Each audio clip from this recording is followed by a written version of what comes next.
सादा खाओ, सिंपल खाओ, चबा चबा कर खाओ, थोड़ा खाओ, प्रेम से खाओ, आनंद से खाओ।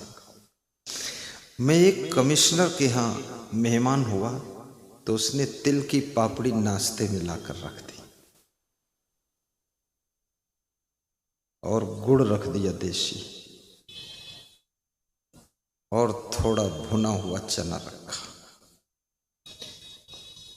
तो उस समय में संकोची भी था थोड़ा, तो तिल की पापड़ी खा लिया। तो और लाके रख दिया उसने कि और खाई। तो हमारे साथ एक चेला था, जब वो पानी लेने गए तो मैंने चेला को दिया, उसने जेब में रख लिया। तो हमने कहा जेब में तू रख ले, बाद को खा लेना। बोला बाद को खा लूंगा। तो उन्होंने कहा आपने तिल की पापड़ी खाई, बहुत अच्छा लगा। तो हमने कहा खाया भी है, थोड़ा जेब में भी रखवा दिया, अब मत लाना। थोड़ी गुड़ खा लिया और उसका रिजल्ट ये हुआ कि सवेरे पेट क्लीन हो गया, साफ। ये तिल की पापड़ी और गुड़ आपके पेट की बीमारी का इलाज भी है। लेकिन गुड़ को देख करके लोग मुंह घुमा लेते हैं और चमकती हुई शक्कर को देखकर लोग खुश हो जाते हैं। शक्कर से लाखों गुना ज्यादा गुणकारी ये गन्ने की गुड़ होती है। और ये जो लैया, ये भी बहुत लाभकारी है। जो चावल की लैया भूंजता है भुर्जी, एक मुट्ठी लैया अगर रोज चबाते हैं आप, तो आपके पेट में कब्जियत कभी नहीं होगी। आधी मुट्ठी भुना हुआ चना और एक मुट्ठी लैया। अब 2 किलो लैया चबाओगे तो कुछ और ही हो जाएगा। एक मुट्ठी का सवाल है। अमृत भी मात्रा से अधिक होने पर जहर से ज्यादा खतरनाक हो जाता है। सारा खेल मात्रा का है और स्वास्थ्य का भी ध्यान रखना जरूरी है। एक बार आपके शरीर के स्वास्थ्य का बैलेंस बिगड़ जाए तो दोबारा इसको सुधरने में बहुत मशक्कत करनी पड़ती। एक बार ये डिसबैलेंस हो जाए बस। और एक तंदुरुस्ती हजार नियामत। एक फकीर कहता है, मुस्लिम फकीर की, एक तंदुरुस्ती हजार नियामत। नियामत माने सुख। एक सेहत हजारों सुख के समान है। और तंदुरुस्ती और सेहत चाहने वालों सुनो, सोना गलत है आपका सूरज निकल आने के बाद।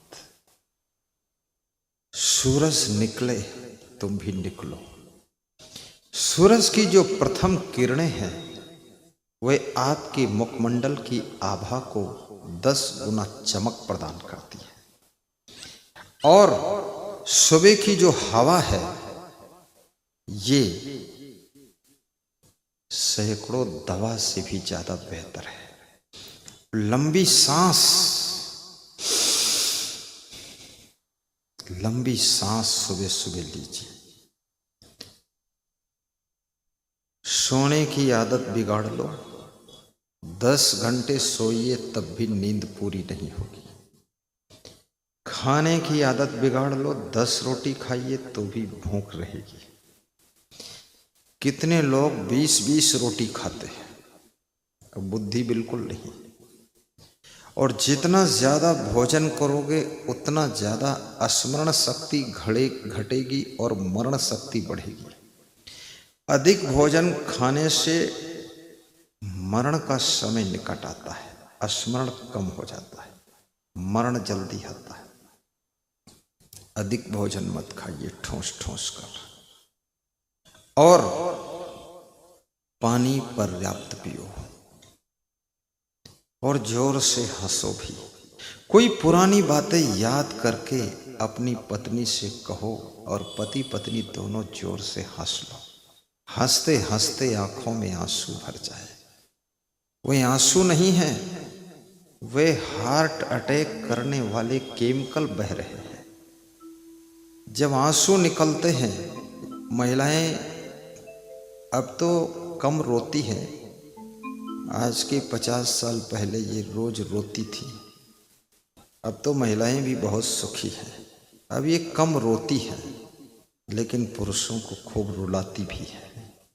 और रोना और रुलाना ये भी बहुत बड़ी कला है, क्योंकि रोने से और रुलाने से जो आंसू बहते हैं, ये आंसुओं के माध्यम से जो केमिकल बाहर निकलता है वो वही केमिकल है जो हार्ट अटैक करता है।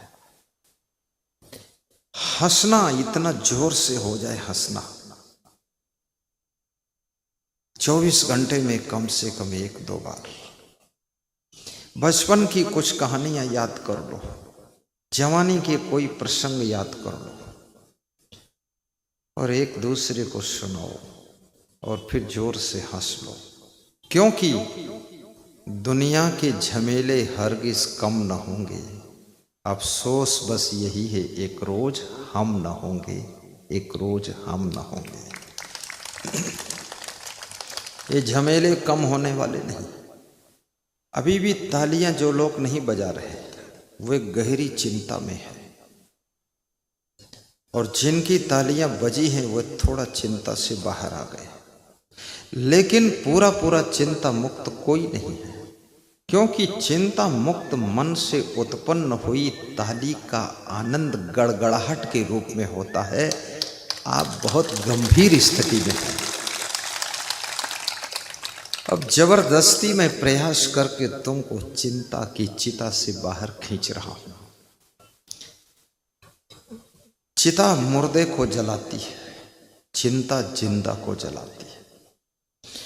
और तुम्हारे पिता के पिता के पिता के पिता भी चिंता कर करके मर चुके हैं। अब तुम भी उसी चिंता को दोहरा रहे हो। चिंता छोड़ो, सुख से जियो। अब चिंता कैसे छूटेगी? थोड़ा संतोष भी कीजिए। जिनके पास संतोष नहीं है वह हमेशा चिंतित रहते हैं। जो मिला है उसका आनंद भी तो लीजिए, और जो मिलने वाला नहीं है अब उसके पीछे अंधी दौड़ में दौड़ना बंद भी कीजिए। और जो मिलकर भी खो गया है पुनः उसको प्राप्त करने का प्रयास कीजिए, और प्रयास के साथ साथ में आत्म संतोष भी कीजिए। और जो किसी ने तुमको ठग लिया है वो बाईपास रोड से धीरे धीरे वापस तुम्हारे पास आने वाला है। एक डॉक्टर मेरे पास आया, उसने 5100 रुपये दान दिए। तुमने कहा डॉक्टर साहब बहुत दान दे रहे हो। तो बोले कि आपका नौकर आया था, उसका इलाज किया, तो मैंने सोचा जितना मिलेगा सब आपको दे दो। मैंने कहा ये नौकर बीमार क्यों हुआ? तो नौकर चोर था। अब उसने जितना चुराया था वो सब डॉक्टर को दिया, और डॉक्टर ने फिर हमको दिया। बाईपास से वो मेरे पास फिर आ गया। थोड़ा बाईपास में टाइम लग जाता है लेकिन आएगा आपके पास। आपका भाग्य उसको खींच के ले आएगा। घबराइए मत। चिंता जीवित मनुष्य को भी मुर्दे जैसा बना देती है, और चिता मुर्दे को जलाकर राख कर देती है। टेंशन आपको कम उम्र में बूढ़ा कर देती है। स्ट्रेस आपकी मुखमंडल की सुंदरता को हर लेता है। अधिक खाने की आदत आपकी बुद्धि को कम कर देती है। अधिक सोने की आदत आपके समय को बर्बाद करती है।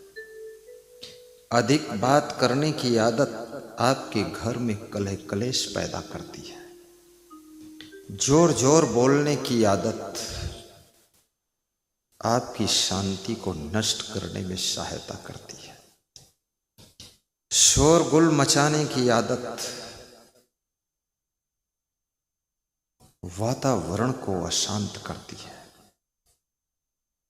धीरे बोलिए, मधुर बोलिए, कम बोलिए, शांति से बोलिए और गलतियां बार बार मत दोहराइए। जो लोग गलतियों को रिपीट करते रहते हैं उनकी जिंदगी के विकास की स्पीड कम हो जाती है।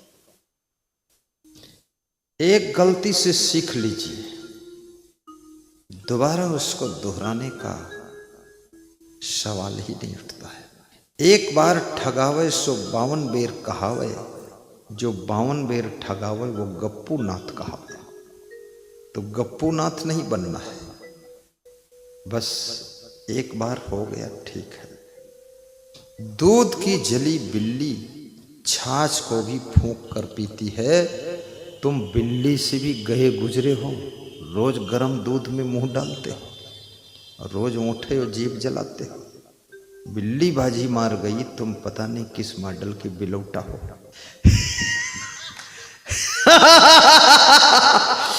चूकना नहीं है, सावधान। शराब कभी मत पियो। चिंताओं को दूर करने का प्रयास मत करिए। चिंता कहां से पैदा हुई इस जड़ तक जाइए। चिंता क्यों हुई इस रूट तक पहुंचिए। टेंशन क्यों हो रही इसके रीजन में जाइए। कारण क्या, हमारा अपमान क्यों हुआ इसकी गहराई में चले जाइए। हम गरीब क्यों हैं इसमें गोता लगाइए। आप अमीर बनने का प्रयास मत करिए। आप गरीब क्यों हैं इसको समझिए। आप दुखी क्यों हैं इसको समझिए। अगर दुख की जड़ को समझ गए, गरीबी की जड़ को समझ गए, तो याद रखना, जब अंधकार दूर होता है तो वहां प्रकाश ही होता है। जब गरीबी दूर होती तो वहां अमीरी अपने आप दिखाई देती है। दुख दूर होगा तो सुख का प्रकाश होगा। दुख आया कहां से, अपमान आया कहां से, गरीबी आई कहां से, अशांति इतनी पैदा कहां से हुई। इस दुनिया के अंदर शांति अशांति, दुख सुख, गरीबी अमीरी कुछ नहीं है। सब तुम्हारे कारण ही पैदा होता है। तुम जितना सुख पैदा करना चाहो उतना सुख पैदा कर सकते हो, और तुम गरीबी पैदा करना चाहो गरीबी पैदा कर सकते हो। शास्त्र कहते हैं गरीबी वहां आती है जो लोग गंदे कपड़े पहनते हैं। कुचेलिनम, जिनके मैले वस्त्र है, साफ कपड़े पहनो। काम करने के कपड़े की ड्रेस दूसरी रखो और बाकी समय फ्रेश कपड़े पहनो। हर समय लतगोंदर कपड़े, मटगोंदर कपड़े, गुबरौले कपड़े, उसी नाक थोक लगा मक्खियां बिदबिदा रही हैं। कितने लोग तो इतने महान हैं, अपनी नाक अपने बुशर्ट और कुर्ता में ऐसे पोंछ लेते हैं। और कितनी स्त्रियां तो नाक साड़ी में पोंछ लेती और उसी साड़ी से गुरु जी के पैर पोंछ देती कि थोड़ा माल आप भी ले जाओ, ये निजी कंपनी का माल है। हमारे संत मना ही करते रहते हैं, माता जी धोती मत पोंछना, धोती मत पोंछना। अरे बोले तेरे को क्या मालूम, कल का चेला है, ये मटेरियल कहीं नहीं मिलेगा। हम सब हमारे पैर में लेस दिया गंदगी। जितनी ज्यादा गंदगी होगी उतनी ज्यादा गरीबी होगी। गंदगी और गरीबी का रिलेशन बहुत डीप रिलेशन है इसका। और गंदगी ये प्रदर्शित करती है कि तुम्हारे पास में बेहद आलस्य भी है। तुम बहुत आलसी हो। आलसी कभी सफाई नहीं रख सकता। आलसी का तुम कमरा देख लो, सब कचड़ा पचड़ा उलझा पुल। आलसी तो अपनी चादर भी सही ढंग से खींच कर नहीं बिछाता। आलसी की चादर में 100-200 मच्छर मरे रहते हैं और लाल रंग खून मच्छरों का है, उसका है, सब मिला के लगा रहता है। और वो बोलता है ये तो डिजाइन बन गया, लाल लाल दाग है जहाँ था, उसी में पड़ा रहता है, साफ नहीं करेगा। और जहाँ जहाँ सफाई होगी वहां वहां गरीबी साफ हो जाएगी। इसलिए गंदगी से लड़ो आप। जितनी सरकारें बनती हैं सब गरीबी मिटाती है और बोर्ड में लिखती हैं कि ये गरीबों की सरकार है, ये किसानों की सरकार है। सरकार बहुत चालाक है, नेता बहुत चतुर है। नेता से ज्यादा खिलाड़ी कोई है ही नहीं। एक करोड़ों लोगों की छाती पर शासन करता है, बैठ के दमादम कूटता है तुम्हारी छाती को, तो बिना चतुराई के कूटता है। वो जानता है इस देश में गरीब ज्यादा है तो कहता है ये गरीबों की पार्टी है, गरीबों की सरकार। ये भी जानते हैं किसान बहुत ज्यादा है तो कहते हैं ये किसानों की पार्टी है। लेकिन आज तक गरीबी मिटी नहीं। गरीबी रेखा से भी कुछ नीचे हैं, कुछ गरीबी रेखा में है। और सब सरकार गरीबी मिटाती है। सभी कहते हैं गरीबी मिटा देंगे। गरीब मिट गए, मर गए, नए गरीब पैदा हो गए और गरीबी मिटी नहीं। गरीबी सरकार के मिटाने से केवल नहीं मिटेगी, गरीबी के लिए आपको भी लड़ना होगा।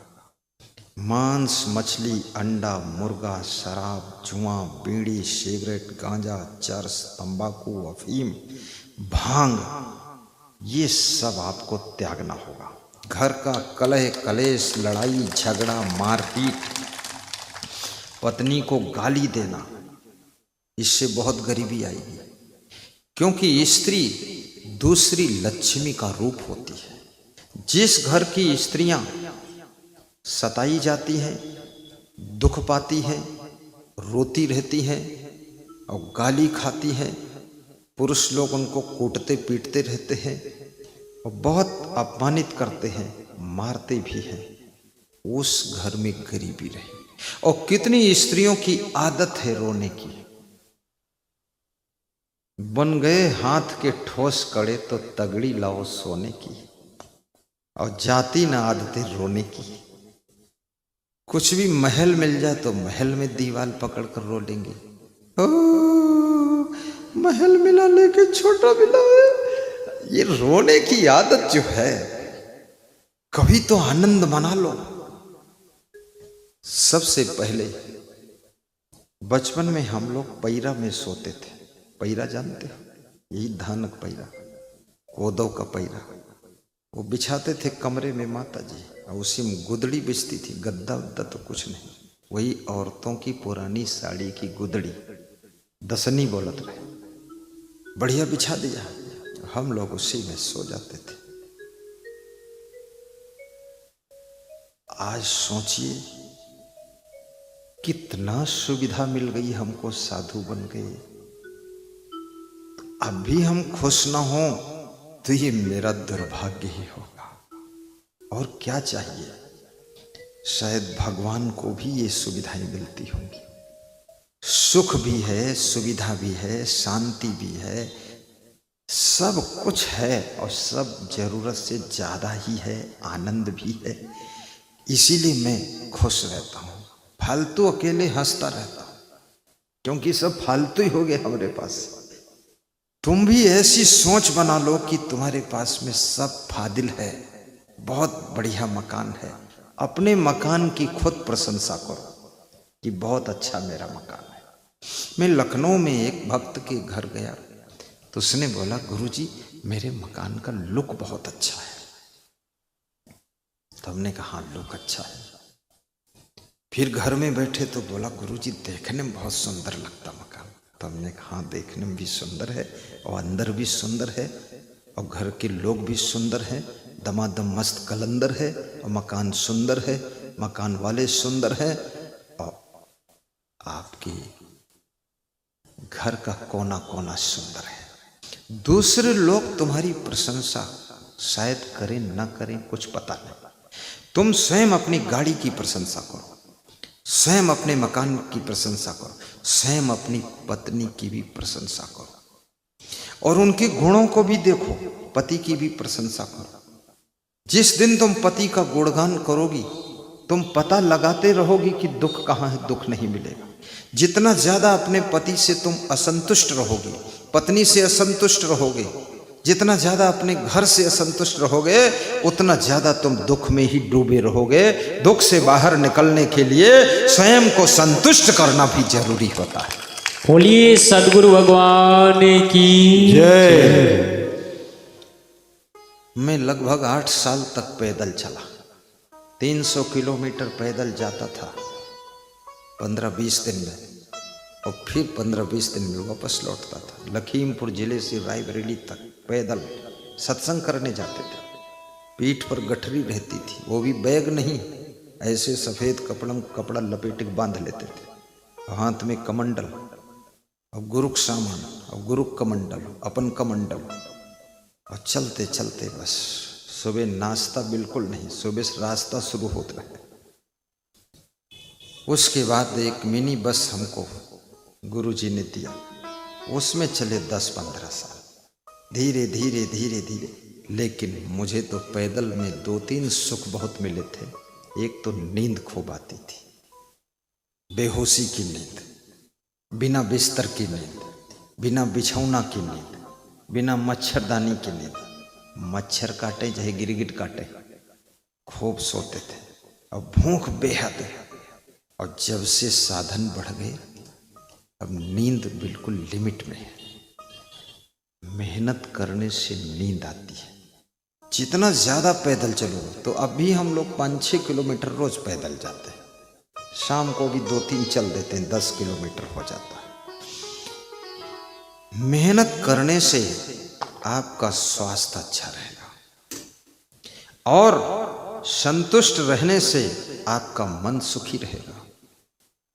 प्रसन्न रहने से आपकी चिंताएं दूर होना शुरू हो जाएंगी, और गम खाने से घर के रिश्ते मधुर हो जाएंगे, और प्रेम पूर्वक जीवन जीने से घर में सुख आएगा।